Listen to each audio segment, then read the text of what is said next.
Thank you for joining us for 12 minutes of learning. This is Youthology Live. So tonight, I want to deal with discouragement in youth ministry. Okay? Discouragement in youth ministry. I've been talking about this with a few key leaders over the last few weeks, and I'm really excited to get into this because I know this is something that we all deal with. Okay? So take some notes. Go read the rest of the blog this week, and I'll put in detail all of this that we do not get to. Okay, so don't forget all the socials. You can follow us on all the socials and all that too. Okay, youth ministry and discouragement. Let me tell you something. One of the most impacting moments of my life was when I was going through a time of difficulty, comparing myself to everyone else, running myself ragged, not studying and taking care of my spiritual life. All of these other things that we're gonna hit some of these tonight. But oftentimes what happens is we forget about how to deal with discouragement. Discouragement is gonna hit all of us, right? All of us are gonna go through discouragement. How we deal with it is the key.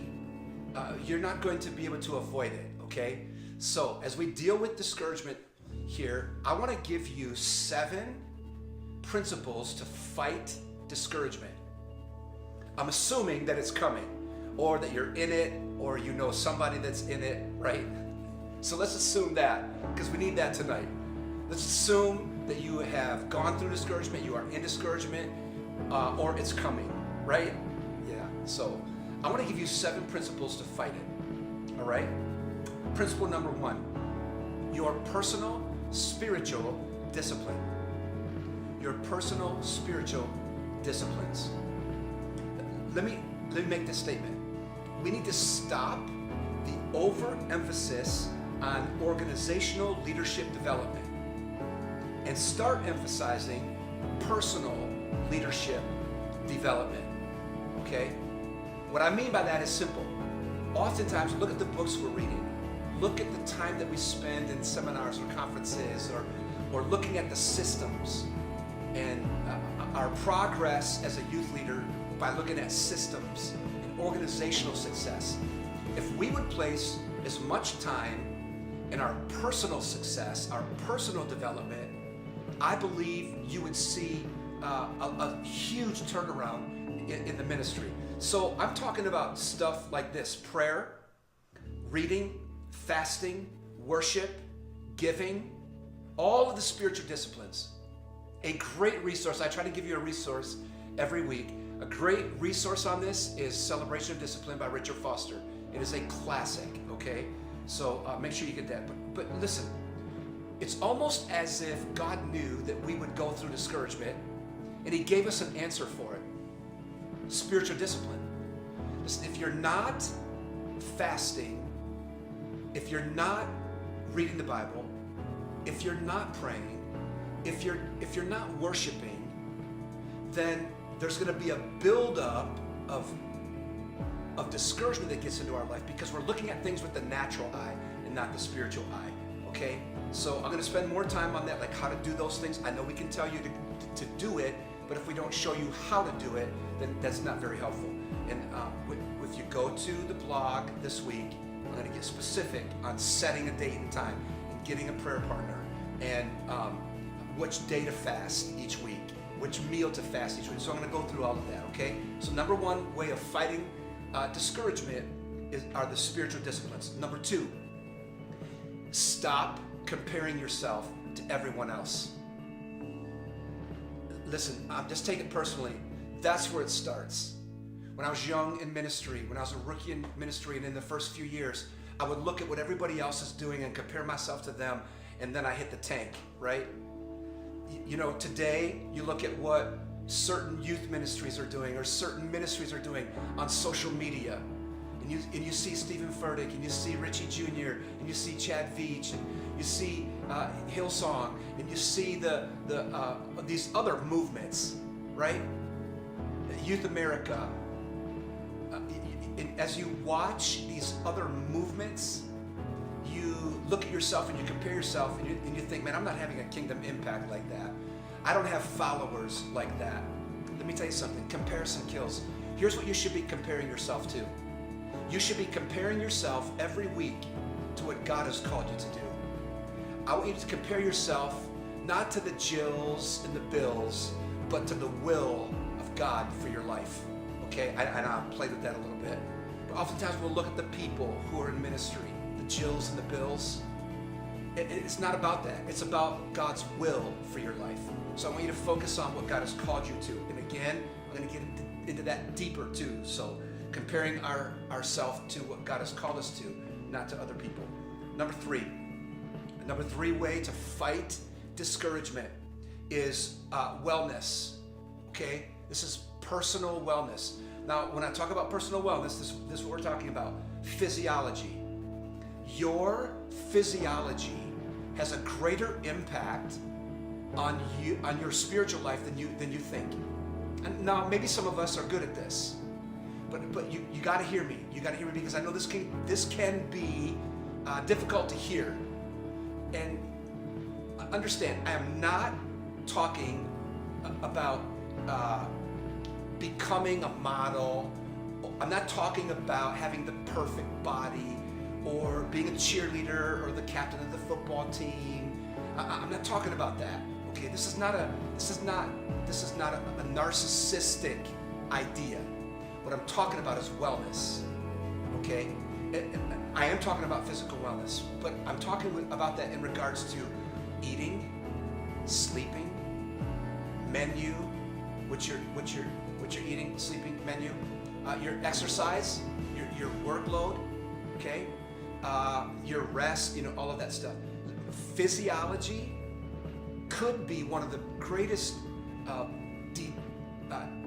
detours, detriments, walls, whatever, to you being successful, because you're not healthy. Okay, so you got to work on that. And let me just say this: your wellness also includes emotional support. Emotional support, whether that's a spouse, whether that's a best friend, an accountability partner. Okay, you need emotional support. That's critical. Number four way to fighting discouragement in youth ministry is to solve problems. I know oftentimes the reason I see young youth leaders getting discouraged is because the problem became bigger than the solution. Okay? Literally, I want you to hear this. You've heard this before, but I want you to hear this again. This is literal, okay? Our problems are not bigger than they seem, okay? And they're not smaller than they seem. Oftentimes they're right in the middle. And we have this idea that something is too bad or something is too good. You need to live in that middle perspective, that oftentimes things are not as bad as they are, nor are they as good as they are, okay? So that's that perspective in solving problems. Do not put off solving problems, because wins, solving a problem, okay, can buoy you up to handle something bigger. Solve little problems like being on time, right? Solve little problems like relational things that, forgiveness or offering forgiveness, apologies. Solve the small problems, and then you'll be able to deal with the big problems. Don't put them off because they're not going away, okay? If you decide to leave one place because you're discouraged because of all the problems there, you're only going to bring those problems to the next place. So, all right. So that was number 4. Number 5, the 5th way to deal with discouragement is this idea of valuing influence over attendance. All right? Let's get real. You get discouraged oftentimes because of attendance, and that's not fair. Because influence is more important than attendance. Your roster is double the size of your youth group. You've heard me say this before. I've said this to many leaders in leadership settings. I can guarantee you to double your youth ministry during this broadcast. I can guarantee you to double it. All you got to do is stop looking at your attendance and look at your roster, because you have double the students who come in a month or a quarter And those are still your students, so we need to focus on them. So that numbers game, numbers are important because we count people. Okay, we don't just count numbers, we count people.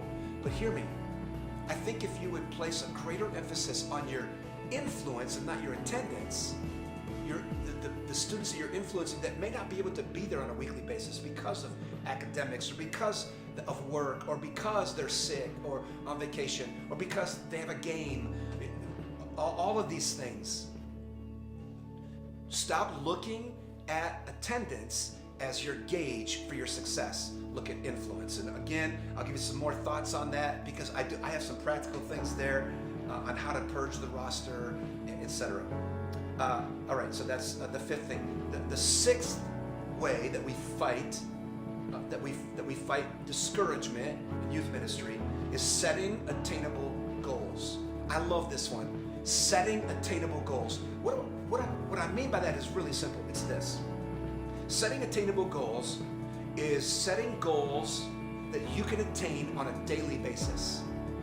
I alluded to it earlier when it comes to solving problems, but let me say it this way. Unreachable goals can cause discouragement. I want to reach the city. I want to be on every campus. I want to have this number of students coming. I want to have this number of leaders helping. I get all that, but set attainable goals also, because wins can create a total change of your attitude. Just one win.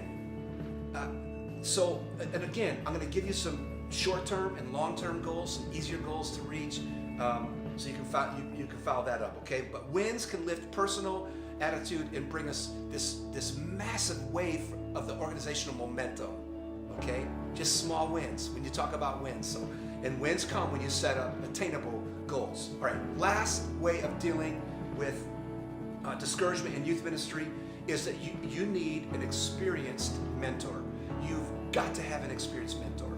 Somebody that's already been through what you're going through, who can help you get past this discouragement because they faced it and they have a solution. If you want to go where you've never gone, then you need to follow somebody who's been there. And if you want to do what you've never done, then you need to find somebody who's done that to help you get there, right? It's really simple. What does that look like? It could be a veteran youth pastor in your area. It could be a coach like Youthology. It could be a lead pastor. It could be someone in your board who's at your church who's on the board who's an organizational leader and has that kind of economic wisdom or administrative wisdom. It could be a principal in the area or a superintendent of a school who has a degree in education and works with young people. There's so many things that we can do with that. One of the key things, and I'm done here, I know we got to close it out, we're at like 13 minutes or so. One of the things that a mentor brings is encouragement. The gift of encouragement. If you are discouraged, you need encouragement. Okay? That's so critical. And what happens is, oftentimes we just get buried under the moment and we just need someone to say, you know what? You're great.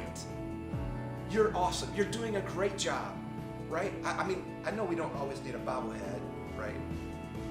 Oh, Jeff, you're always great. Everything you do is good. I'm not talking about bobbleheads, but I'm talking about encouragers, because that's a gift. It's a powerful gift, okay? So, man, I hope this was encouraging to you. I love this topic. Again, you know what I'm going to do. I'm going to break this down and put it into our blog by Tuesday on the website at youthology.com. This will also all be uploaded, a video and our track. You'll be able to follow the iTunes, okay, right off of youthology.com. So, if you want to go right to iTunes, just go look up under my name or Youthology, YTH, OLOGY. You can find it there too. Either way, I put those in the markers in the searches. So, hey, follow up with us. Don't be discouraged. Be encouraged.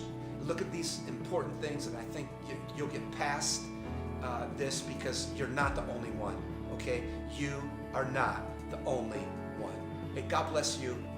Have a great week.